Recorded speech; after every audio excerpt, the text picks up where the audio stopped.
I never thought I would be standing in the middle of a freezing American winter, breath turning into little clouds, listening to a choir sing, "Ang Pasko ay sumapit," and yet, there I was.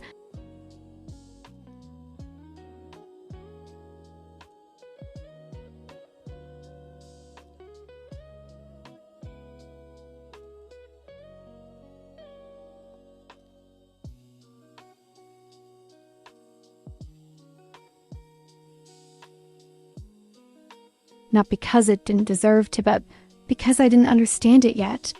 I grew up with Christmas that started after Thanksgiving. Lights went up. Malls were crowded. Christmas felt loud, rushed, and commercial. Beautiful, yes, but exhausting. Church on Christmas Eve was optional. Midnight Mass felt more like tradition than devotion. Then I came to the Philippines. The first time I heard the word Simbang Gabi, I didn't even know how to pronounce it. But when December arrived, I realized it wasn't just a word. It was a ritual, a commitment, a feeling. Waking up at 3:30 or 4 o'clock a.m. for 9 straight days felt insane to my American brain. Back home, I struggled to wake up for work.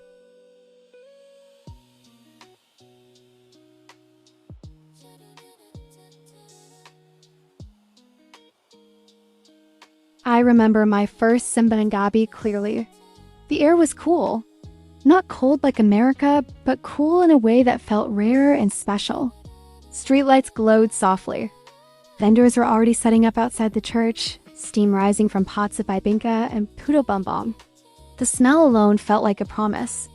Inside the church, it wasn't quiet, but it wasn't chaotic either.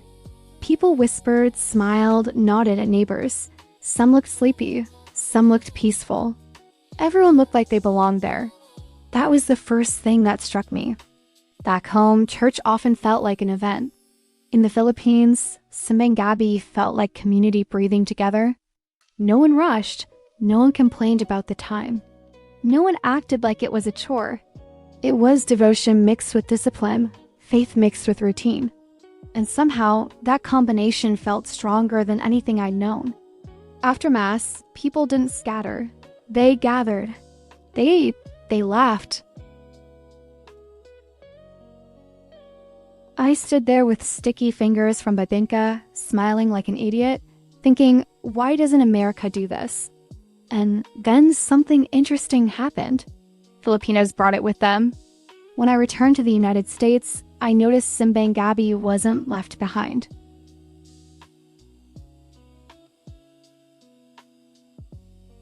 At first, it was quiet.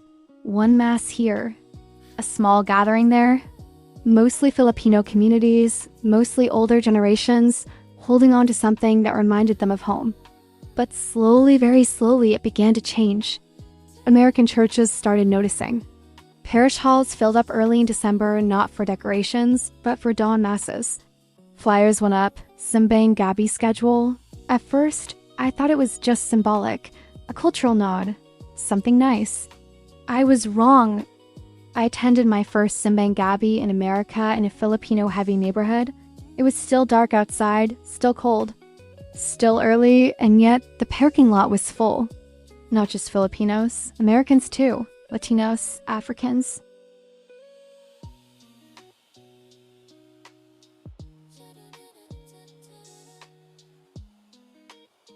Inside, the church felt different from a typical American Mass. Warmer, louder, more alive.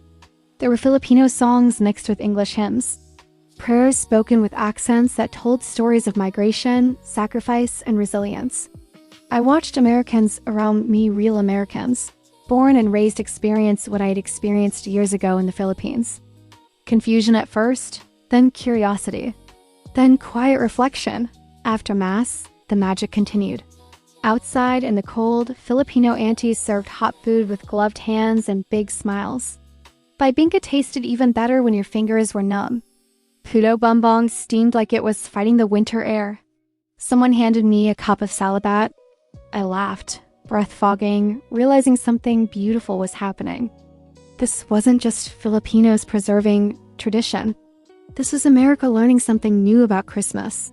I spoke to an older American woman that morning.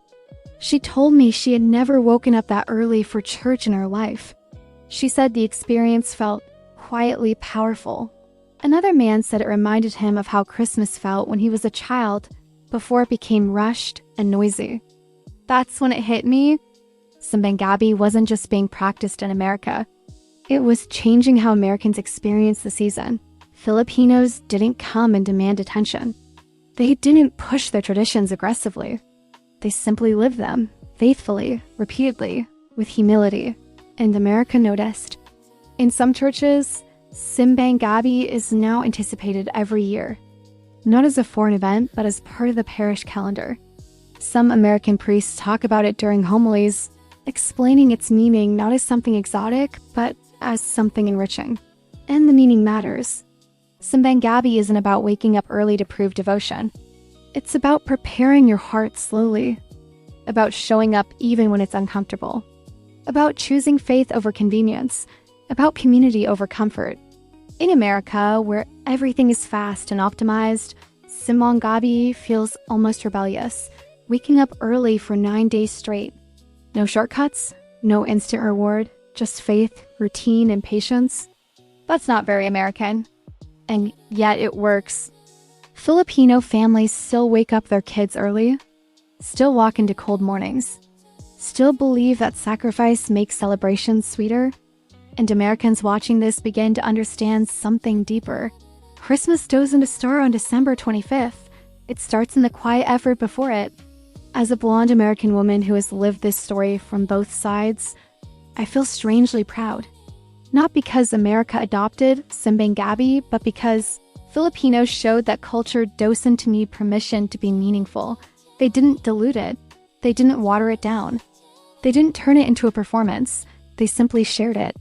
Now, Simbang Gabi in America looks a little different. Jackets instead of light sweaters, gloves instead of flip-flops, snow instead of early morning mist. But the heart of it is the same. People gather before dawn, people pray while sleepy, people eat together after. People go to work tired but fulfilled. And every year, more Americans show up. Some out of curiosity, some out of faith, some because they married into Filipino families, some because they felt something missing in their own Christmas traditions. What they find isn't just a mass. They find stillness, they find discipline. They find warmth in the cold. They find community without pressure. They find a slower way to prepare for something holy. Standing there, watching Simbang Gabi unfold in America, I realized something important. Filipinos didn't bring Simbang Gabi to America to change America. They brought it to survive America, to hold on to identity, to teach their children who they are, to remember home while building a new one. And in doing so, they offered America a gift it didn't know it needed, a quieter Christmas, a deeper waiting, a warmer faith. And every year, as the lights go up earlier and the malls grow louder, there will always be a small group of people, Filipinos and Americans alike, waking up before dawn, stepping into the cold, and choosing meaning over comfort. And honestly, as an American, I think Christmas feels better this way,